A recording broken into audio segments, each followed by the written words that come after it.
अस्सलामुअलैकुम दोस्तों। तो मैं आज बनाने वाली हूँ मास्टर कैश बजट और ये लेक्चर नंबर 2 है कैश बजट का। अब बेसिकली अब हम क्या करेंगे, मेरे पास यहाँ क्वेश्चन है और क्वेश्चन में जो कंपनी का नाम है वो है फॉक्स कंपनी।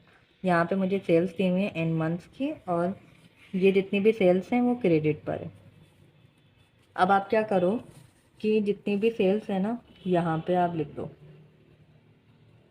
बेसिकली यहाँ पे तो मुझे 5 मंथ्स की सेल दी हुई है, लेकिन मैं लिखूँगी अप्रैल से। अब देखो यहाँ पे मुझे सिर्फ जो कैश बजट बनाना है वो मई का बनाना है। तब मैं अभी आपको बताऊँगी कि मैं अप्रैल से क्यों स्टार्ट कर रही हूँ। तो आप क्या करो, अप्रैल, मई और जून। अब इसकी मैं सेल अमाउंट लिख देती हूँ, 210,000, 3,30,000 और 3,50,000। अब नेक्स्ट स्टेप क्या होगा कि यहाँ पे साइकिल बनेगी एक। किस तरीके की होगी वो, यहाँ पे पहला पॉइंट देखो, यहाँ पे लिखा है कि जितनी भी सेल हुई है वो क्रेडिट पर हुई है और आप क्रेडिट सेल्स जो जो अमाउंट कलेक्ट करेंगे सेम मंथ का 60% और जो नेक्स्ट फॉलोइंग मंथ होगा उसका 40%। यहाँ पे बेसिकली सिर्फ दो रेट दिए हुए हैं। अगर दो रेट दिए हुए हों तो आप क्या करो कि जब साइकिल बना रहे होगे ना तो सिर्फ 2 महीने होने चाहिए उस साइकिल में। किस तरीके से, जैसे कि मैं यहाँ पे बोलना चाह रही हूँ कि अप्रैल और मई, इस तरीके से सिर्फ 2 2 महीने होने चाहिए। और अप्रैल से इसीलिए स्टार्ट किए कि अभी देखो आप, ये मई है तो मैं यहाँ पे लिख देती हूँ मई और जून। इसीलिए क्योंकि मुझे सिर्फ मई के मंथ की बनानी थी कैश बजट। अब अगर मैं अप्रैल से पीछे चले जाती, जैसे कि मैं यहाँ पे फरवरी से जाती तो फरवरी और मार्च होता, मार्च और अप्रैल होता। तो यहाँ पे तो इसमें तो कहीं पे मई नहीं आ रहा था, इसीलिए इनको फाइंड करने का कोई रीज़न नहीं है। तो इसीलिए मैंने अप्रैल से स्टार्ट किया, अप्रैल मई, मई जून। जिस साइकिल में सिर्फ मई में वो महीना आएंगे जिसकी आपको कैश बजट फाइंड करनी है, सिर्फ आप वहाँ से स्टार्ट करोगे। ठीक है, तो इसीलिए अप्रैल मई, मई जून। अब इसका क्या करो, आपको क्या करना है कि सेम मंथ का 60% और नेक्स्ट फॉलोइंग मंथ का 40%। तो अब आप क्या करो, यहाँ पे 60% लिखो और यहाँ पे 40% लिखो।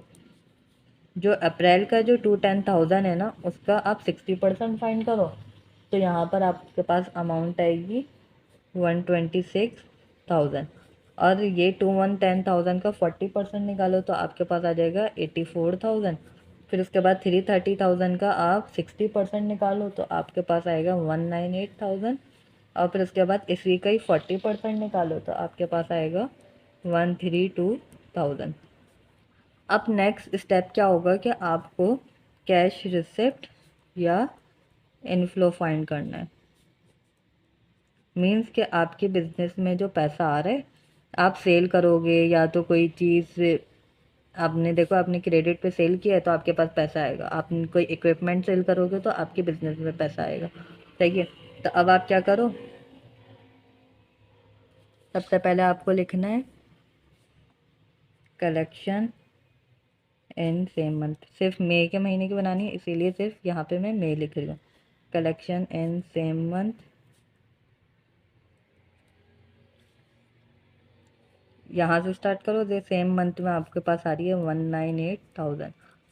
और नेक्स्ट फॉलोइंग मंथ का मतलब होता है कि आप पीछे वाले महीने की आप निकाल रहे हो, तो मतलब आपके पास अप्रैल की आएगी, इस मई में आएगी आपके पास अप्रैल की 84,000। नेक्स्ट फॉलोइंग मंथ मीन्स कि आप अप्रैल की जो पेमेंट का जो 40% होगा ना वो आप मई में रिसीव करोगे। इसीलिए अब मैं यहाँ पे लिख देती हूँ 84,000। फिर उसके बाद आप यहाँ पे देखो कि यहाँ पे लिखा है कि receipt again sale of asset in the month of May वर 75,000। मतलब कि आपने सेल किया था तो आपने 75 रिसीव किया।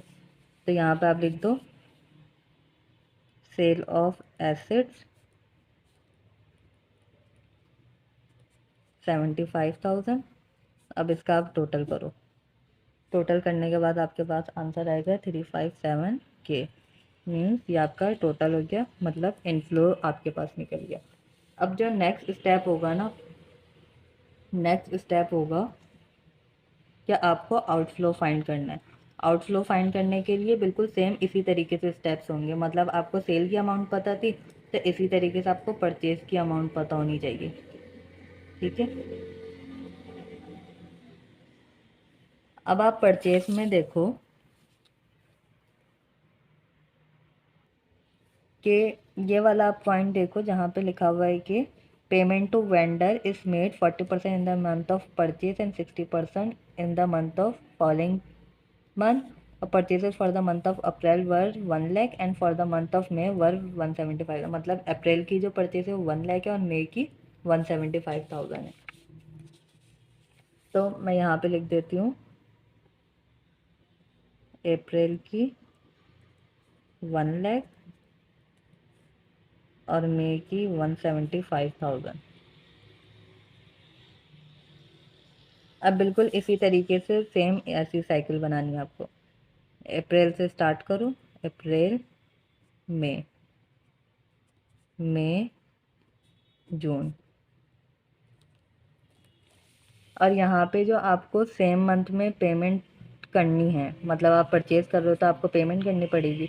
तो आपको 40% सेम मंथ में होगी और 60% इन द फॉलोइंग मंथ में। तो यहाँ पे आप लिख दो 40%, यहाँ पे आप लिखो 60%। 1 लाख का 40% निकालो तो आपके पास आएगा 40,000, यहाँ पे 60,000, और 175 का 40% निकालोगे 70,000, और यहाँ पे आएगा 105,000।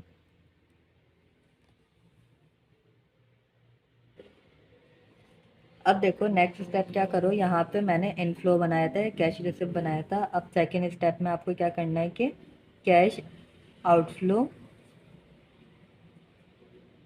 बनाना है। ठीक है, अब इसमें आपको सिर्फ मई के मंथ का निकालना है, तो collection for the same month का है। यहाँ पे देखो 70,000 है सेम मंथ का, और अगर पीछे जाओ तो 60,000 नेक्स्ट फॉलोइंग मंथ।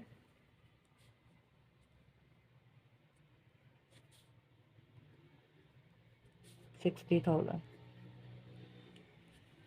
अब इसके बाद देखो जो कैश आउटफ्लो है, जिस तरीके से हमारे पास इनफ्लो आपने एसेट सेल किए है या आपने क्रेडिट पे सेल किए है, तो उसका मतलब बहुत सारी सोर्सेज हो सकती हैं जिसकी वजह से इनफ्लो। इसी तरीके से आउटफ्लो में भी आप परचेसेस कर रहे हो या दूसरे भी रीजंस हो सकते हैं जिसकी वजह से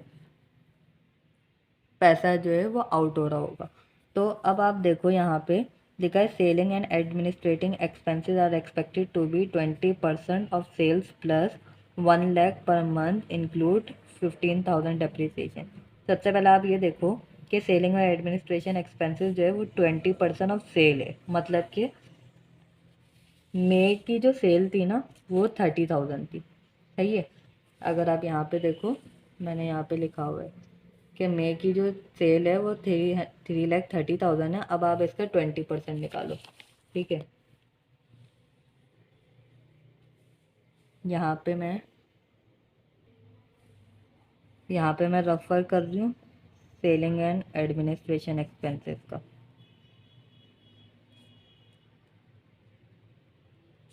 जहाँ पे आपको क्या करना है कि सेल जो थी मई की वो 3,30,000 की थी, उसका 20% निकालो। इसका 20% जो होगा वो होगा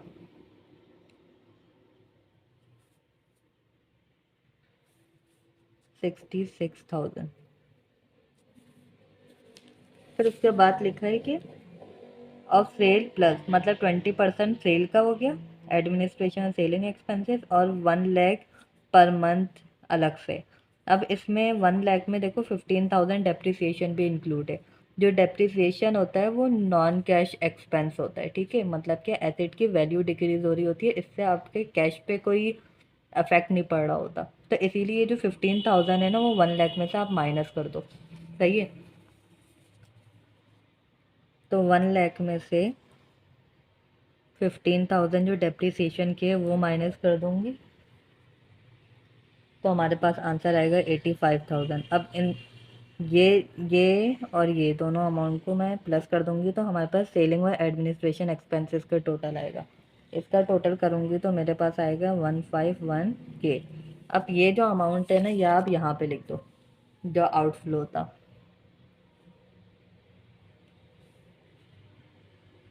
यहाँ पे आप लिख दो selling and administration expense 151K। फिर उसके बाद आप नेक्स्ट पॉइंट देखो, लिखा हुआ है कि the company is also planning to purchase equipment worth 90,000 to pay dividend of ₹50,000 in में। तो जो इक्विपमेंट है वो 90,000 का और जो डिविडेंड पे करना है मई के मंथ में वो है 15,000। तो आप यहाँ पे लिख दो न्यू इक्विपमेंट परचेज किए तो उसकी वजह से भी तो आउटफ्लो होगा 90,000, और यहाँ पे आपने डिविडेंड भी पे कर रहे हो 15,000 का। अब यहाँ पे आप इनको प्लस कर दो तो आपके पास आएगा 386K। मतलब आपका जो टोटल कैश फ्लो है, कैश आउटफ्लो है वो 386K है, और जो इनफ्लो है वो है 357K। अब आप क्या करो, कैश बजट बनाओ। कैश बजट बनाने के लिए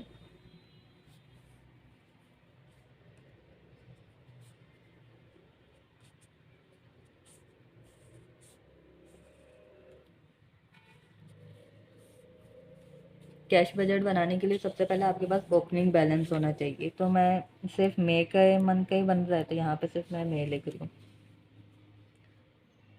तो यहाँ पे लिखा हुआ है बेसिकली कि जो कंपनी है वो हर महीने के आखिर में या एंड में 50,000 मेंटेन करेगी। मतलब कि चाहे कुछ भी हो जाए हर महीने के आखिर में 50,000 होने चाहिए।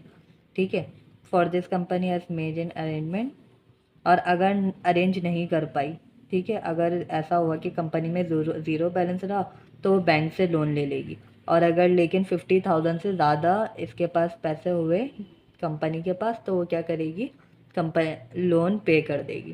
ठीक है, अब देखो यहाँ पे ओपनिंग बैलेंस यहाँ पे लिखा हुआ है बिगिनिंग ऑफ मई जो है वो 60,000 है। ठीक है, ओपनिंग बैलेंस 60,000। अब इसमें आप क्या करो कि जो आपका इनफ्लो था उसको प्लस कर दो। इनफ्लो मेरे पास 357K, 357K इसको मैंने प्लस कर दिया तो आया 417K टोटल कैश। अब इसमें से आप आउटफ्लो को माइनस कर दो। मतलब अभी आपके पास टोटल कैश इतना है, इनफ्लो आपके पास आया था, टोटल कैश इतना हुआ। अब इसमें से आप पेमेंट कर दो। पेमेंट जो आपको करनी है वो है 386K की, 386K। अब इसमें से आप माइनस करोगे तो आपके पास आंसर आएगा 31,000। तो ये आपके पास इस टाइम अभी करंट आपके पास है, मतलब आपकी कंपनी में 31,000 है। 31,000 है, आपको मेंटेन कितने करके रखने थे, आपको कंपनी में 50,000 चाहिए थे। तो इसीलिए आप क्या करोगे, लोन ले लोगे। ठीक है, लोन ले लिया आपने, आपको 50,000 मेंटेन करके रखने जो आपका एंडिंग बैलेंस होना चाहिए।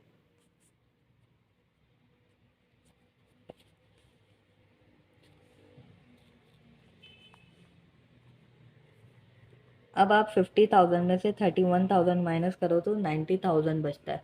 इसका मतलब आपको 90,000 का लोन लेना होगा। तो हमारी बेसिकली यहाँ पे कैश बजट कंप्लीट होती है।